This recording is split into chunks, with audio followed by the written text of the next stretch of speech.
Hey everybody, we're going to shoot an assembly video for Conestoga's base 2-door, 5-drawer cabinet. When it says 2-door, it's really talking about 2-door openings. It could have double doors like this one, so it's actually 2 and 2, so it's 4 doors. The 2D is talking about 2-door openings and 5-drawer openings. Very powerful cabinet because this cabinet box is one of the few base cabinets that goes out to 96 inches in Conestoga's offering. It's also different because it has fixed center partition panels. These openings are always equal, so as this cabinet gets bigger or smaller, these openings always stay equal, and we cannot change that. If you need to change that, your cabinet coach may have a workaround, but we can't do it easily with this cabinet. So always remember, if you want to do something strange, like you want, one big drawer right here and double doors or whatever, we can do a custom front frame, but the openings will always be equal. So these fixed partition panels are dovetailed into the cabinet top and bottom. They've got shelf carrying holes, so you can have individual floating shelves on the two end sections, and you have a very powerful cabinet. We even had customers who will cut holes in this full top and have a double sink. You can go out to 96 inches on a double sink with big wide drawers in the middle instead of the narrow ones that Conestoga has in their standard vanity 3-drawer cabinet. That is another point I want to make, is that this does have a full lid on it. It does not have the typical I-beam spreader strips that Conestoga's base cabinets have. So it's a very heavy, stout cabinet when it's all done. So be sure to include this one in your repertoire. They're getting more and more popular because one way to cut cost on a kitchen is to take what used to be 3 separate cabinets and do it as one big one. In previous days, this would have been 3 individual units. The other place it's really getting common is because of inset, especially beaded inset. Whenever you have a front frame joining, if this was 2 separate cabinets, I'd have a wide 2.5-inch rails joining right here, and I have a big fat section. By doing this as one cabinet, I keep my 1.5-inch framing between these sections. So great cabinet to use in inset to kind of keep the consistent look of your framing widths. So let's get cracking on how to assemble this incredibly large and heavy cabinet. Okay everybody, we're going to get into our assembly of Conestoga's base 2-door, 5-drawer cabinet. This is one of the only cabinets Conestoga offers in a base situation that will go out to 96 inches wide, so it's a really powerful cabinet. What I'm going to do first is describe the label reading process and how to find your various parts for the cabinet. So this cabinet came with a frame in its own box because it was an inset job, so my frame was packed separately. Went through that with the Getting Started series if you watched that. I also had a separate box for my left and right side as well as my center partition panels in this cabinet, which you'll see how that goes in a minute. Then I had a third long box what had my cabinet back and my top and bottom in it. You can see this is a very long, I think it's 93-inch long cabinet I did. So this had 3 separate boxes. I've got all my parts conjoined. This one is the shelf, the sides, and the partition panels. So I'm ready to assemble. Now this label, you want to know how to read this label because when you get your cabinets, you and your cabinet coach would have worked through a quote, and the quote would have had on it what they call a self-note. So under each cabinet, there's a self-note field that the cabinet coach would have labeled the cabinet number, either based on its position in the drawing we did for you, or if you supplied a drawing, we'll call it cabinet 1 or left of range or wherever that cabinet resided in the kitchen. That self-note shows up right here on customer item ID. It's blank on this particular label because this was for our showroom, so I did not use the self-notes field. Didn't need to, I know the job, but for you as a customer, we'll always use the self-notes field, and you'll see that shown right here, cabinet 1, whatever it was noted as on your quote. So be paying attention, and then you can see down here, now this is a little bit blurry, but there's the sales order number followed by 3 digits. That's the line item number, and that line item number will correspond to in an email you received right before your delivery showed up. We had an order summary with how to read the labels. That email came to you just before the delivery arrived. That line number is the line from that order summary, and it will line up and tell you what's in the box. So if you have any questions on reading your labels, it's a little convoluted, but it's just based on the fact that Conestoga's system doesn't line up with our Connect's order pricing software. So just talk to your cabinet coach, they'll help you out. Okay, so now that we've gone through reading the labels, I kind of wanted to explain what we're building here, some hardware nuances. So first of all, I unpacked everything. I've got my left and right side, got my middle partitions that go here in the front frame. There's my back and my top and bottom. So I have all the parts I need to build this box. Now, for the next few minutes, I want to talk to my inset customers. If you're an overlay customer, you can proceed to the timestamp shown underneath this video. That's where it will pick up into how we glue the box together and actually build it. For your inset customers, you need to stick with me for a few minutes because I want to describe some of the nuances of your hardware install. So, what I have here in front of me is the Bloom hinge bracket that the hinge snaps onto. These are so much better to be installed in the cabinet before you build it because they mount to the back of the front frame like that. And if you have to put these in once the cabinet box is assembled, you have to reach inside the cabinet to install these, and it's a real pain. So we advise putting all your hinge brackets on, as well as your drawer glide carrier brackets. This is an inset cabinet, so I'm going to have my drawer glides will carry on this instead of sitting on the front frame like they do with overlay. So these also need to be installed in any applicable drawer openings before I build the box. So I'm going to go ahead and do that in a moment. I want to talk about a jig. If you're doing a larger job, kitchen size job, this is called the Bloom Plate Mate, and the Bloom Plate Mate is made by Bloom. It's not made by us. I can't take any credit or criticism for it, but it does do a good job of helping you locate the position of these brackets much more easily. So I'll show you how this works, but one comment I want to make about it is the machine screws that come with this plate mate are not long enough for the way Conestoga drills their hinge cups in the back of their door. We need 3 1/8 from the center point of this jig. There's a little notch from the center point of that jig to the end of the machine screw. We need 3 1/8. The screws that it come with are too short, so you're going to need to run to Lowe's if you buy this jig. Run to Lowe's or Home Depot. Grab some similar size. I'm not sure what the thread size is, but it's metric. Get the right size machine screw, but get them long enough that you can get 3 1/8 to the end of the screw to the center of the jig. The way this thing works is, rather than having to measure to my center point to find my hinge location, I just put this around, run it up right up tight, and then I have my drill. I'll show you how I do this. I have my drill with my bit. I don't want to drill all the way through the front frame. I just want to tap some. That one's actually too big. I got to change bits. But this is your locator hole for the drill bit. You'll run your drill in until the collar stops. You don't want to come through the front frame. And that's the location for your holes. And then we'll go ahead and mount our hinge bracket. So I'll show you that in a moment. The other thing we have to install is any applicable drawer openings. We need to mount these. And we use, if you followed our getting started video, you have all your hardware separated into cups. We use these long kind of beige gray screws, go in these deep holes. We run those in left and right on any applicable drawer openings. Okay, so I'm going to go ahead and do those two operations before I even start gluing up the box. The last thing I want to mention is if you are doing inset on this B2D5D, not for any other cabinet I can think of, but specifically on this cabinet, when I put these panels in and it mounts, I have it backwards, these splines will go in, but I don't want to install it yet. It mounts like that. There's not enough space in here for these brackets to mount. They stick out, they're protruding out too far. So any of my inboard drawers, I can't use the brackets, these beige brackets. I have to mount a piece of 1/2-inch plywood. Just screw that to the wall and then mount your glides right to that. And I'll show you when we're done, I'll show you what the finished installation of that looks like. This is not a Conestoga issue, it's the way the Bloom hardware works. It's not Conestoga's fault. So you have to be a little creative when you're doing inset and trying to mount these drawer carrier brackets. So I can't put drawer carrier brackets on my whole inboard drawer stack, and I can't put them on this drawer over here because I'm up against that same panel. So here, all in here, and this side, I cannot use that. I can only use these on the outer edges of these two top drawers. So I'll go ahead and install those two, and then I'll put hinges all the way through. My hinges will fit. This hinge bracket will fit right there behind that panel. Barely, but it fits. Okay, so these will all mount just fine. So we're going to go ahead and put these in. I'll show you what the finished process looks like. I'll even have you watch while I install a few, and we'll be right back when we're getting set up to hardware. Okay, inset people, so we're going to continue here. I'm going to install a couple of these brackets to show you how they go in, and then I'm going to install one of the beige brackets. So I take my handy plate mate. If you don't have the plate mate, you're going to take a tape measure. You're going to measure from the apex where the door is going to go, and that opening from there to there.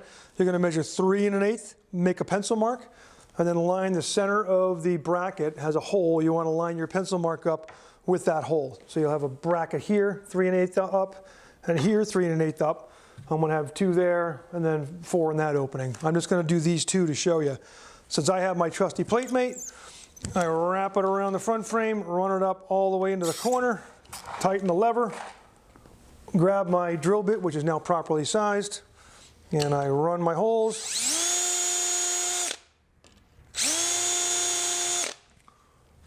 I take my plate mate off, lay my frame back down. I don't want to be on that bracket.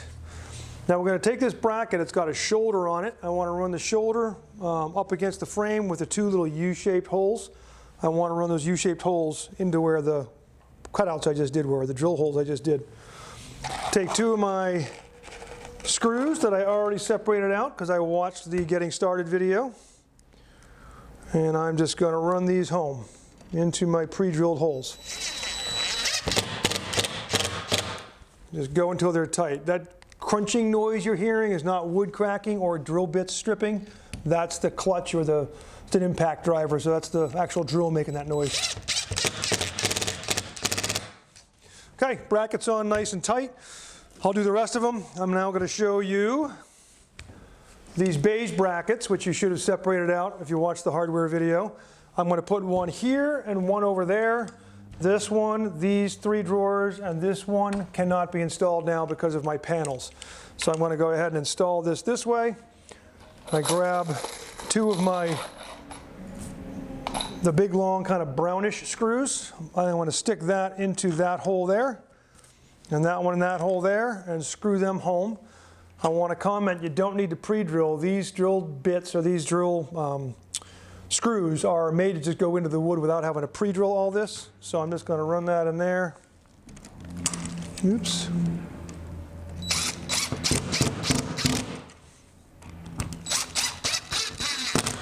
And that's on nice and tight. So that's what's going to carry my drawer glide.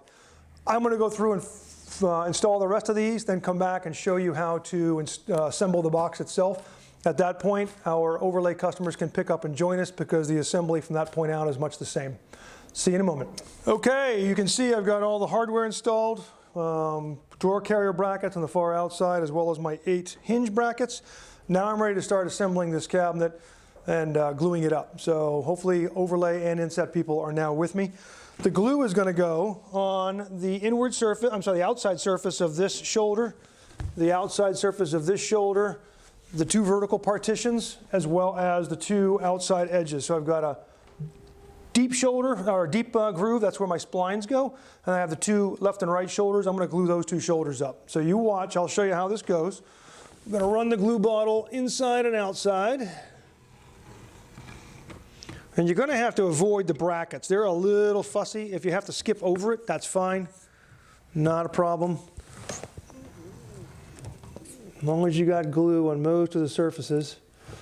And then I'm going to show you how that one goes. We want to glue it where the panel hits the cabinet frame, but not on the inside surface because it'll just squeeze out and make a mess on the inside of the cabinet. It's a big cabinet to work with, folks. They need 2 of me. This is a terrible glue bottle too. So I'll do that side, top and bottom. I'll get the top here.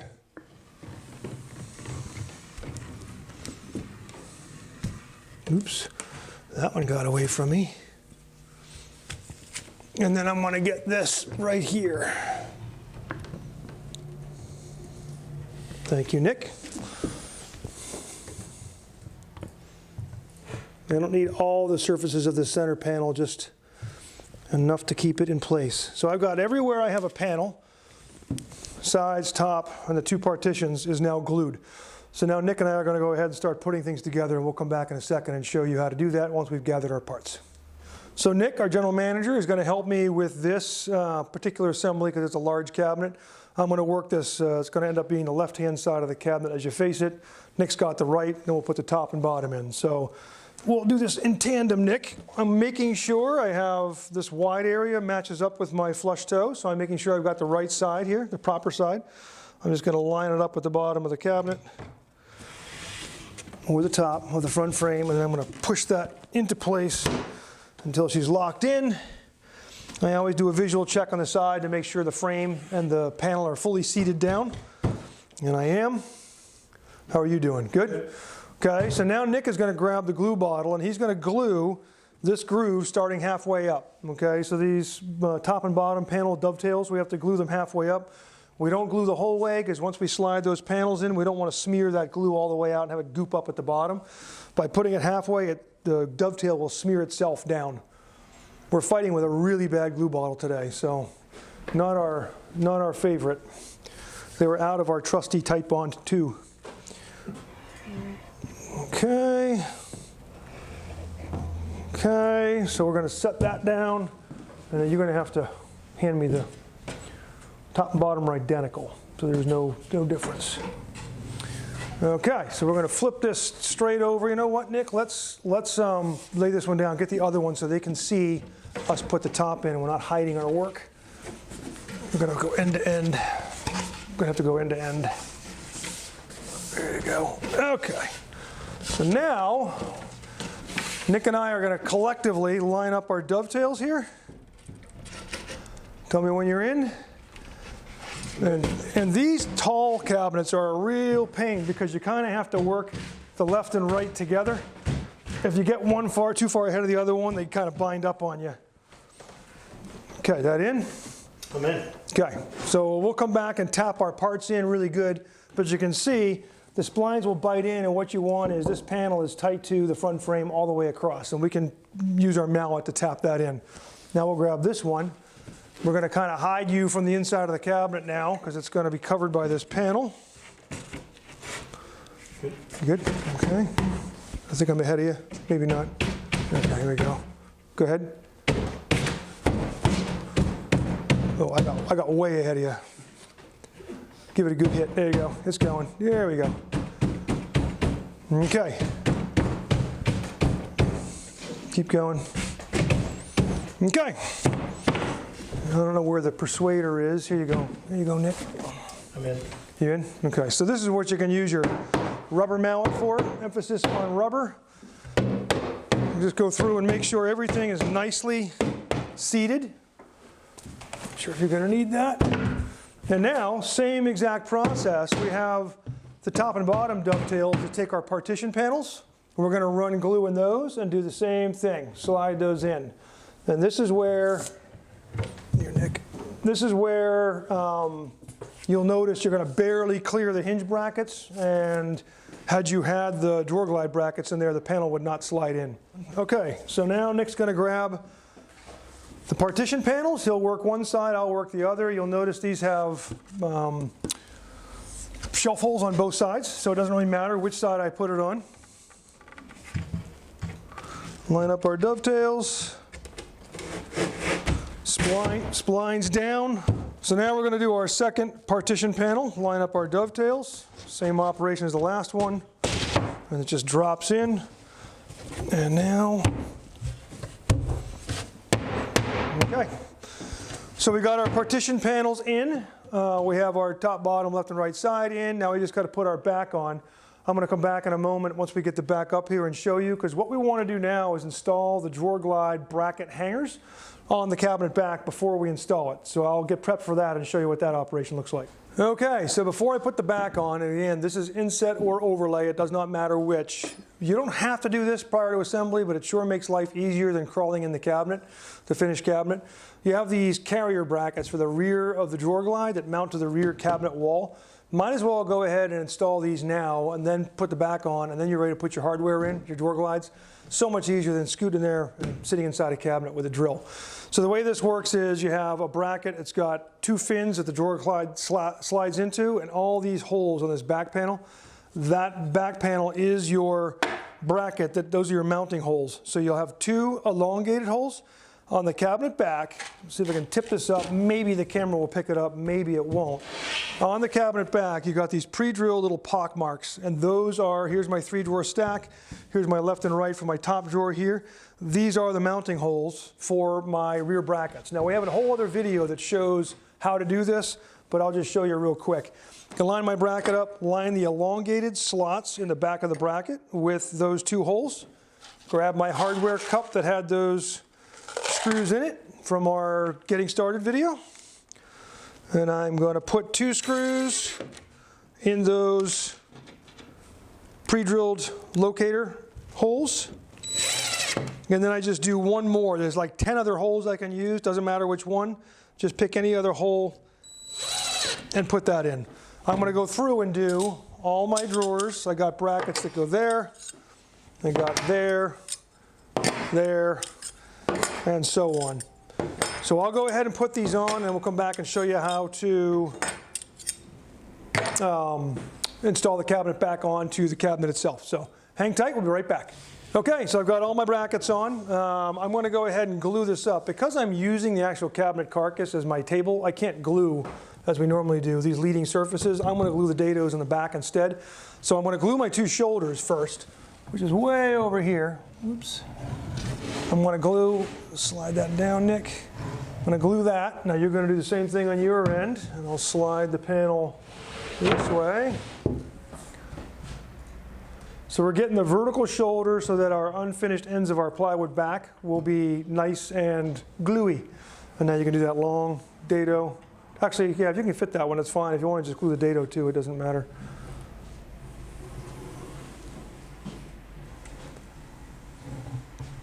You just want to make sure all your cabinet panel contact points have glue in them. Okay, so now, because this is going to be our top, go ahead and glue that.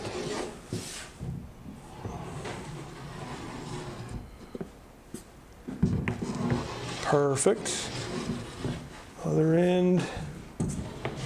That's the one you just glued, so I just got to do these two, and then we're good. Okay.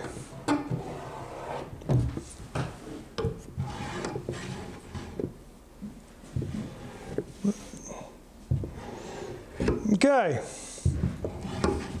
So we are ready to flip the back. So Nick and I are going to take the panel and go this way with it and nest it onto those dados we just glued up. There's scribe lines that Conestoga gives you in the cabinet panel that lines up with the dead center of your top and bottom. And she should nest down on. Okay.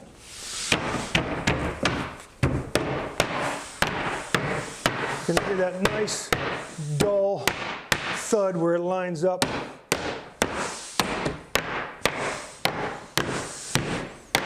Okay, how do we look, Nick? Good on my end. Okay, I think we wrote out over here. Now it's just sitting up in the air.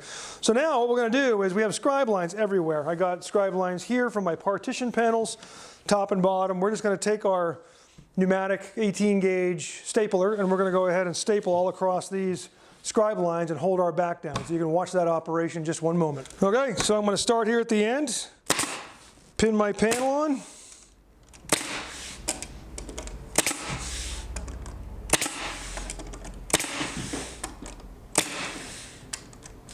So I'm going to do that on top and bottom. I'm going to go along here with my center partitions.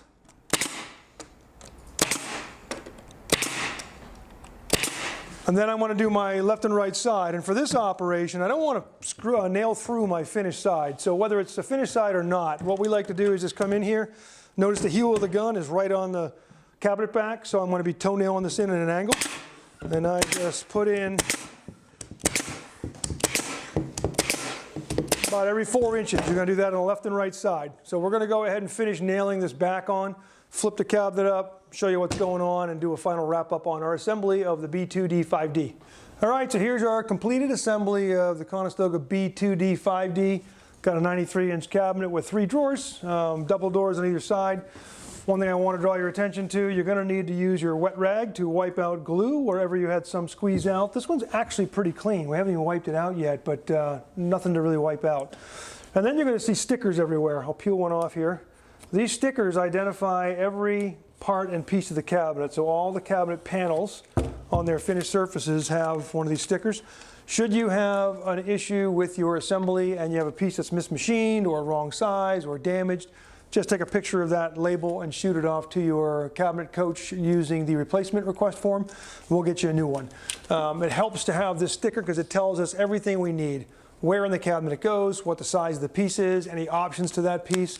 Whereas if you just tell us, hey, I got a damaged cabinet back, it's a little tougher sometimes to try to figure out the size and so forth. So this sticker is really helpful. Therefore, we recommend not ripping them off until you're done the assembly and you know it went okay. So that concludes our B2D5D demonstration. Obviously, no doors and drawer boxes are in yet. That's covered in separate videos on hardware upfit. But the basic box is done, and we're ready to install this cabinet. So we appreciate you watching, and as always, if you have any questions, give us a call, 888-211-6482. Thanks for watching.